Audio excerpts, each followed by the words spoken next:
Okay,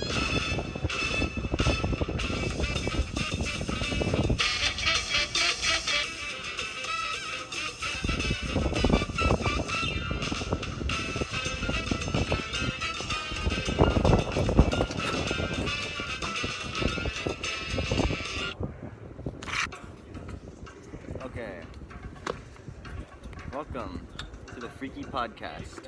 What's up, Freaksters? I'm here in the quad with Justin. So, over the past few weeks, we've been reading The Best We Could Do by Thi Bui. And this book covers a lot of topics. Immigration, consequences of war, generational trauma, all good stuff. And one of the themes we've been investigating the most is how trauma endured by a group of people can affect them for the rest of their lives, and how that trauma affects them. So, Justin, why don't you start us off? What's the theme? What's some evidence you found in this thing? So, the first piece of evidence that I found was on page 285, where you can see all the family members, Thi's cousins, basically her Thi's mom's sister's family, that's it.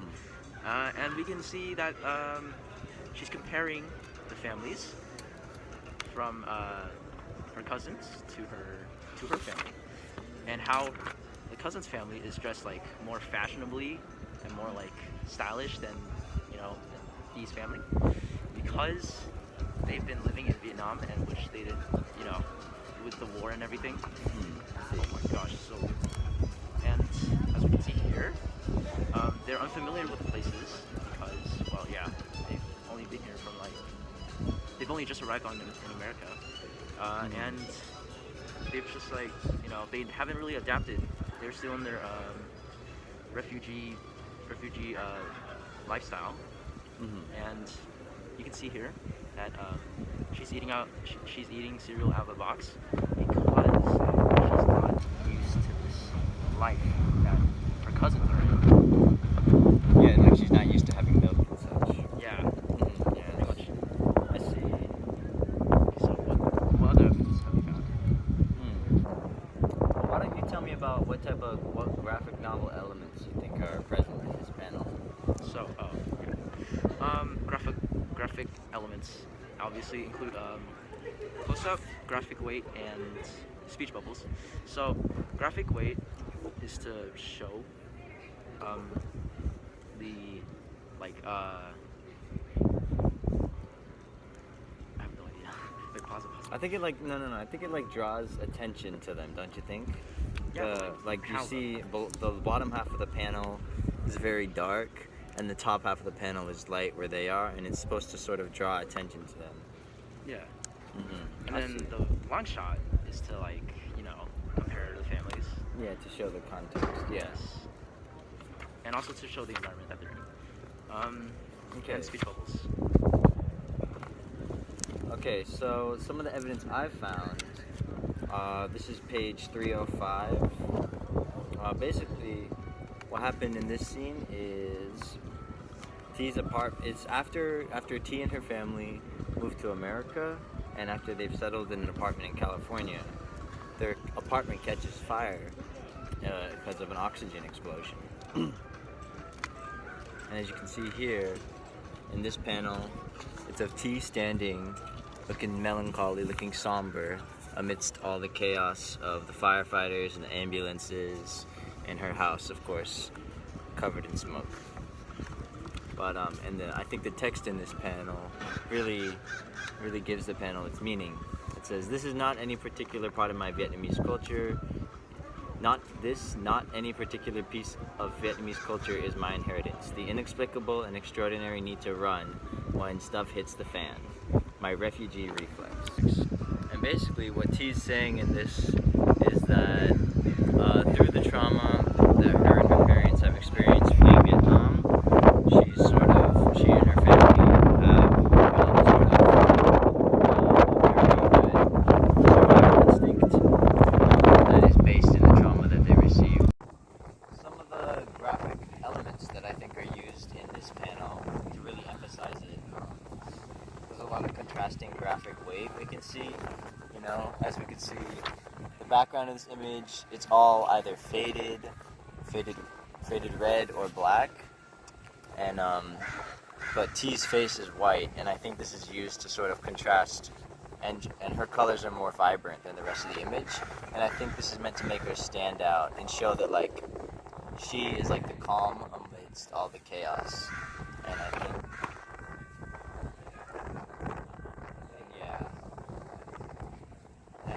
The choice of color is very interesting because you can see T's shirt and T's face are a lot more vibrant colors or more deep colors than the rest of the background, which is all sort of grayscale.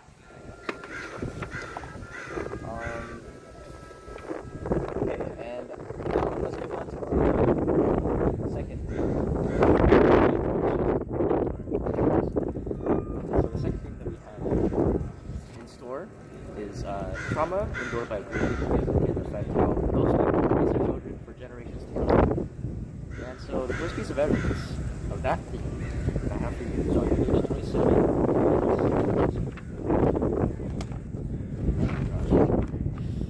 And you can see in this panel right here, it's Vic's Dee's father in like a black background setting to indicate his serious and stern tone, and his facial expressions to like enhance or like to support his speech, which says, "You don't have a sister named Vic anymore. She's dead to us." Because previously, we know that Vic ran away from home, and her parents didn't like that. So, you know, they didn't care about it. They didn't care about it, you know. And this panel right here just supports that. And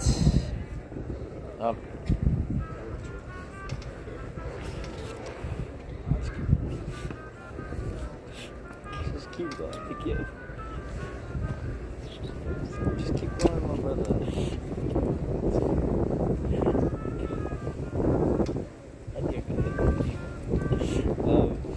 And here it says, this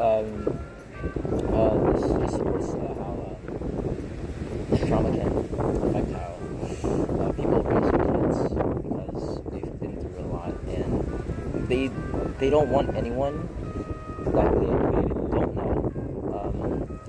They can't trust anyone. Yeah, I think there's something to say about how her parents, like through the trauma they've experienced, they've sort of come to be paranoid and not really trust anyone outside of their own family.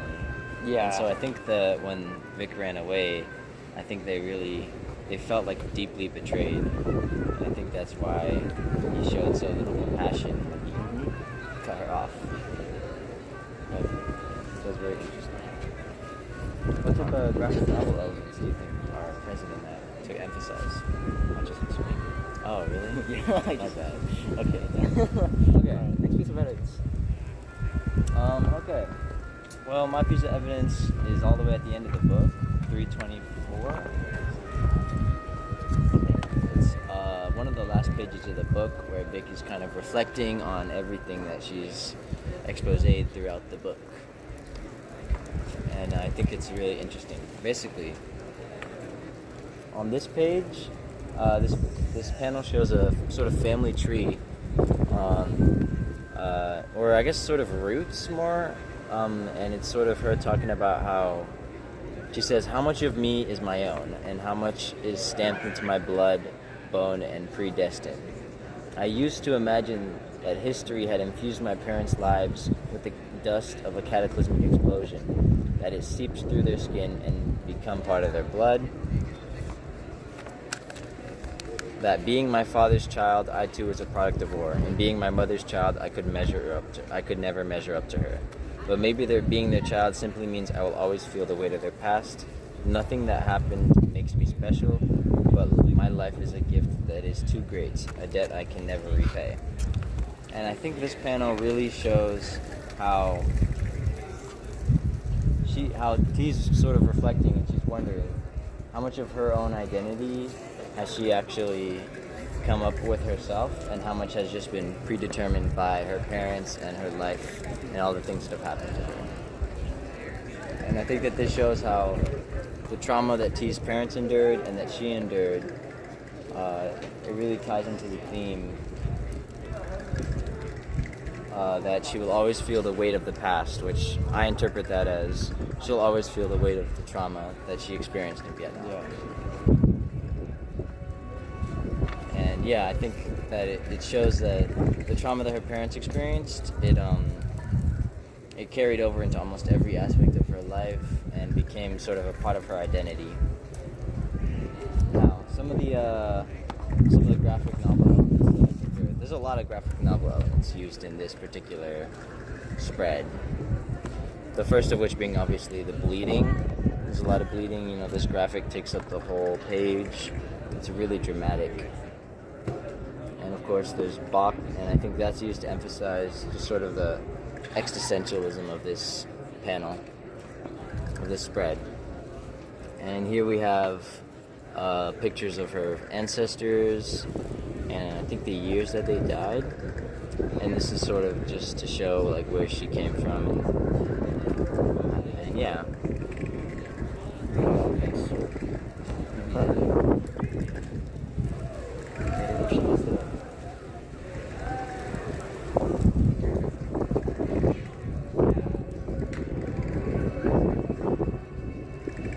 Okay, let's pause. So now Justin, how do you think that the themes 1 and 2 interact and build on each other? Things like they build on each other and how both of them show how trauma affects people and how they do things. And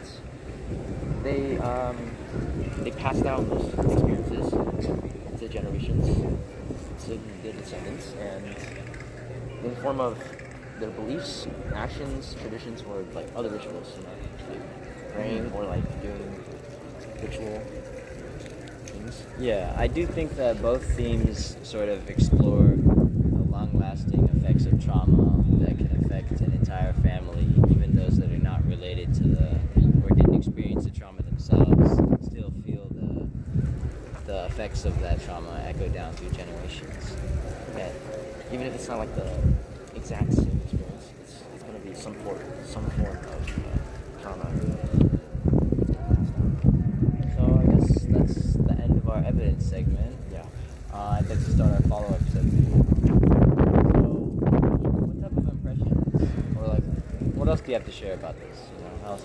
I just want to share my impressions of the book and how it's a really empowering one about this family being able to overcome their surroundings and challenges that they've faced in their past, and being able to survive it, which is really inspiring.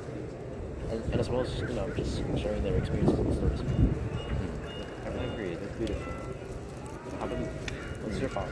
I think that this book tells a very important story. It's about a group of people that the American psyche doesn't really talk about that often, especially not in school. And I think that it's interesting that this book, it takes a very human look at the effects of warfare on a population and on the refugees that are affected by it. And the book kind of has one of the messages that I took away from the book is that civilians will almost always get caught in the crossfire of a war, and the trauma that these civilians endure will stick with them for the rest of their lives. And the book really just makes it the tragedy.